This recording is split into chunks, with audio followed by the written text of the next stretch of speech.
Hi everyone, this is Carmina. Welcome back to the channel Your Stars Aligned. I'm an astrologer with Vedic principles and a reader with the cards of truth. So today I thought that we would together look at the volcano eruption in Hawaii that took place less than half a day ago and was followed by very big earthquakes. And I wanted us to see the exact chart of the moment when that took place, which was at 12:33 p.m. local time. And we're gonna analyze what were the factors that led to that important natural phenomenon to take place. Okay, I'm going to be sharing my screen. Okay, 1 second.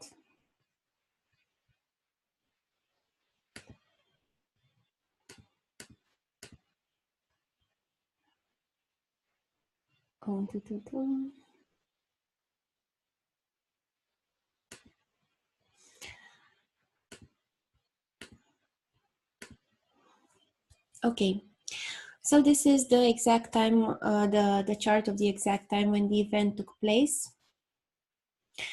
As you can see, I am using a round wheel chart so that people who are watching and are not used to the South Indian or North Indian layout can also benefit and learn from this video.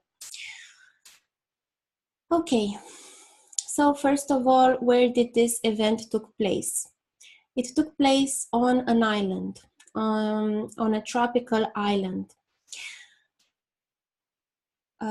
Why an island? Well, in this chart you can see Ketu being in Aquarius, and Aquarius, according to ancient Vedic text, rules islands.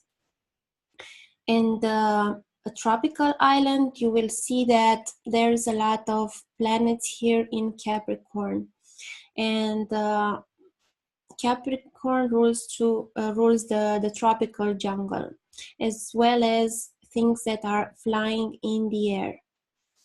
And let me show you guys also the outer planets.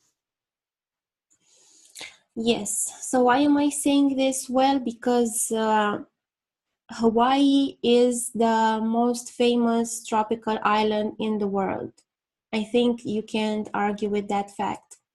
So, you know, it's like a symbolic representation of the island in the, you know, the collective consciousness archetype, right? When we think of islands, probably the first island that we will think of, because it's the most publicized, you know, is Hawaii.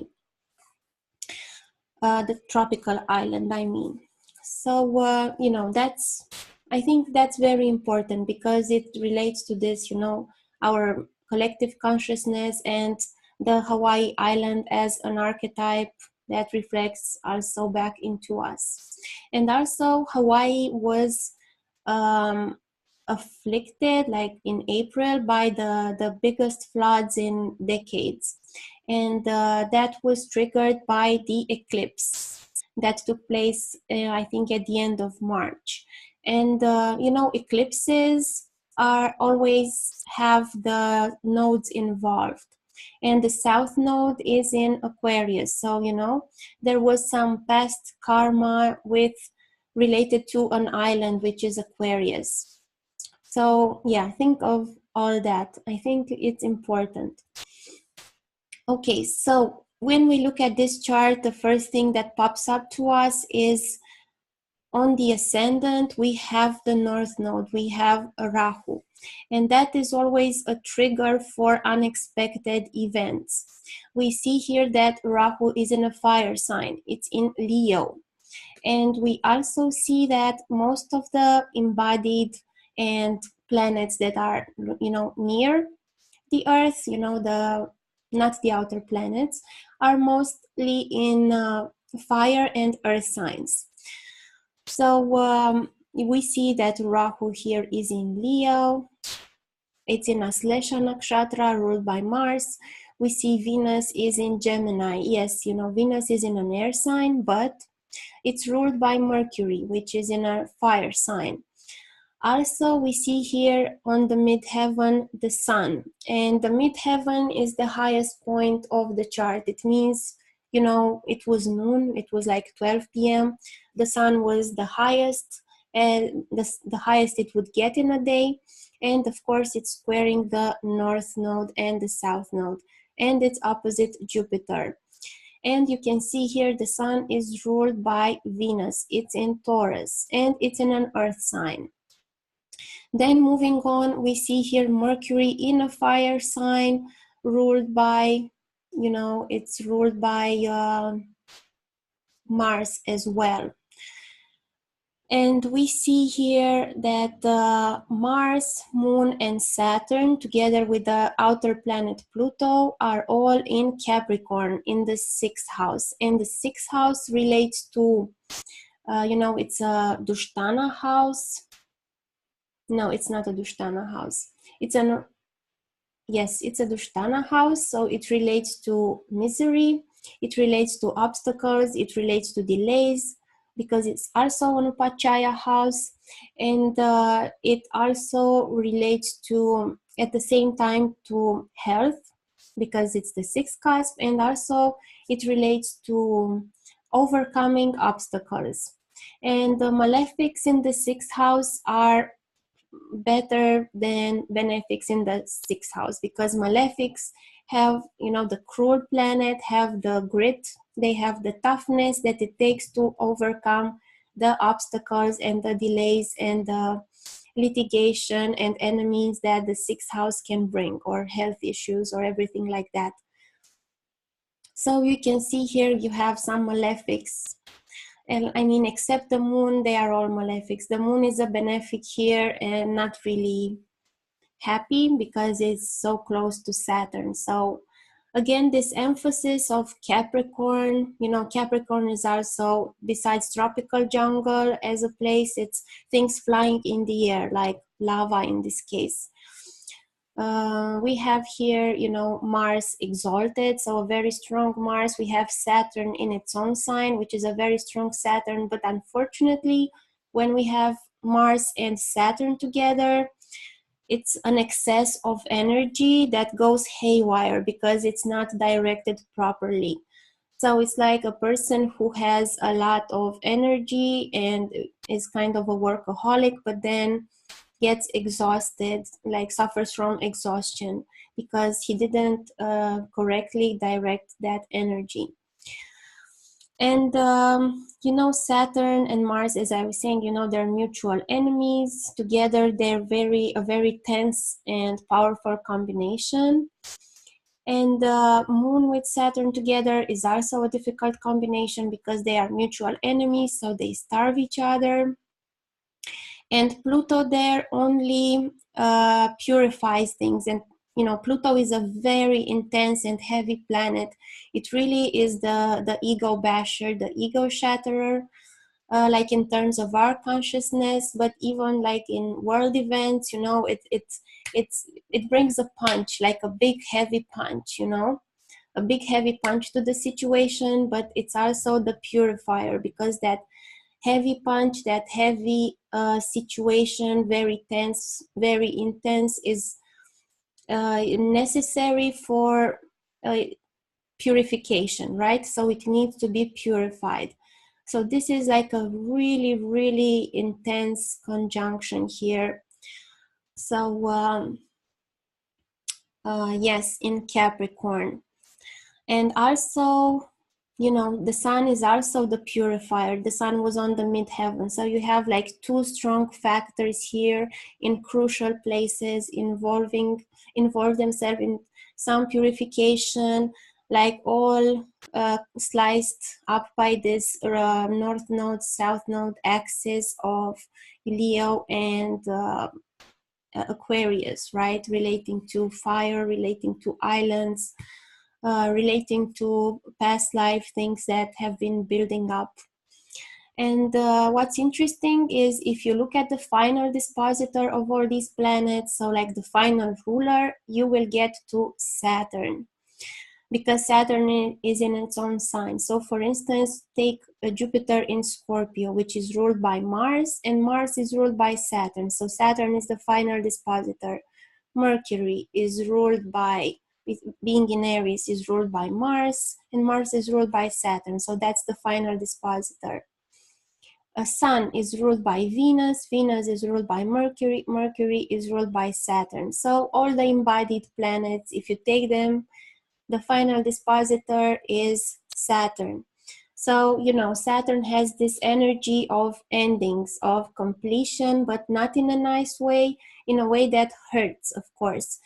But it's a necessary overhaul, you know. It was the release, because Saturn is also letting go. So it was the necessary release of some tension that has been accumulating over a long period of time, because, you know, Saturn rules things that accumulate slowly over, you know, long term. So you know it's coming, you know it's coming. And in this case, you know, with this Pluto here and this lovely and fun conjunction and all these fire signs, all these earth signs, Rahu in Leo triggered everything like it was the spark that ignited it.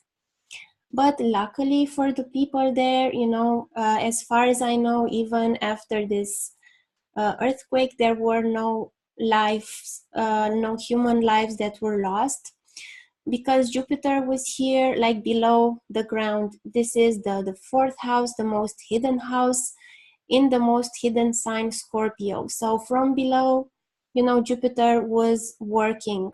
Jupiter was in a friend sign in Scorpio here, and in the fourth house in its own nakshatra, because Vishaka is ruled by Jupiter, and Vishaka is a soft and mixed nakshatra, and it's also related to Agni, which is the deity of fire. So I think that was like the blessing of this whole configuration, that it helped avoid a bigger tragedy.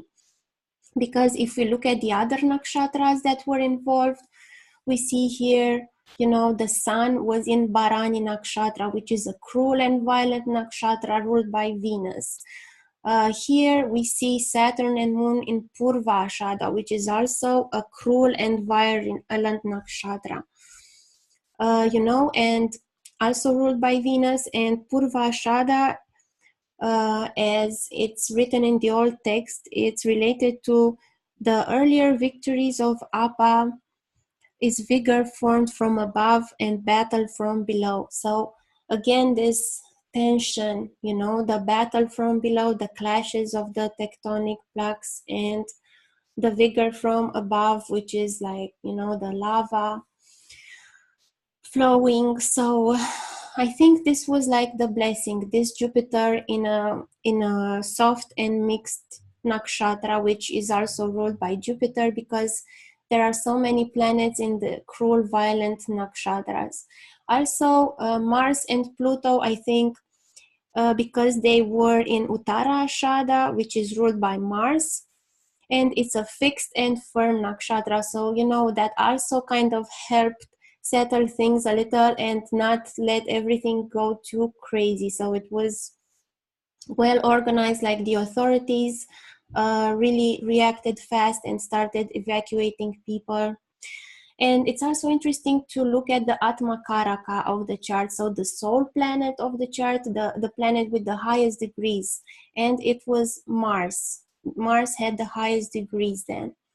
And Mars, of course, how can a fire planet not be involved in such a fiery event as a volcano eruption? Yes, and Vimshotri-wise, you know, Venus Rahu was the time when this eruption took place. And as I was saying, you know, these cruel and violent nakshatras of Bharani and Purvashada are ruled by Venus. So Venus is sometimes, I mean, it's seen as this gentle planet, as this benefic, but relating to the nakshatras, it also has this destructive energy, because if you look in the Vedic pantheon, if you look in the Vedic text, Venus, the avatar of Venus was the most cruel and violent, and the avatar of Venus actually made the most killings of all the avatars of all the planets. So more than Mars, more than Saturn avatars, anything. The Venus avatar was actually the cruelest. So you can also see this other face of Venus through the nakshatras. And you know, Venus Rahu is a time that makes or breaks something. So it's interesting how it all, you know, pans together. Venus, as I was saying, related to these nakshatras, Rahu on the ascendant, and you can see how all these factors combine to create a very tense situation and bring forward some deeper truth.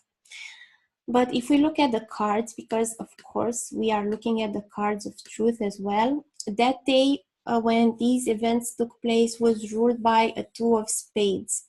And the Two of Spades is like finding a remedy. And you can also see here that this planetary combination, you know, Ketu is also here because it's ruled by Saturn. So all these factors, all these tough factors are in a King of Spades, and this brings to long-term changes, you know, related to sixth cusp, which is, you know, sixth cusp can also be like healing, and the seventh cusp, which is like public and foreign places. So maybe there will be some changes with tourism there, or in general with the planet, like the way people see travel, or I don't know, their health as well. So you can also see that. You can also see this Six of Spades here on the Mars card, you know, like some obstruction of health. The 7-year progress is a Three of Spades, which is also has a martial quality of breakthrough. So I think this is all very interesting, how you can see this, you know, this struggle, this battle, this inner battle. So that's why I'm curious, like, what is this weekend? What are the revelations that are brought forward by this tense conjunction? Of course, you cannot, I mean, I don't think you aren't psychologically impacted by this Pluto, Moon, Saturn, Mars conjunction. I'm sure there are things that are being revealed right now that are not comfortable, but that will help you, you know, get to know yourself better and get rid of your ego also, you know, shatter some ego layers. Okay, so let me know if you have other things to add to this analysis, and post them in the comments. Make sure you check out my website, yourstars-align.com. I offer reading services. I offer classes with groups as well as private tutorings for cards of truth and Vedic astrology as well. Okay, so thank you again for watching. See you soon. Goodbye.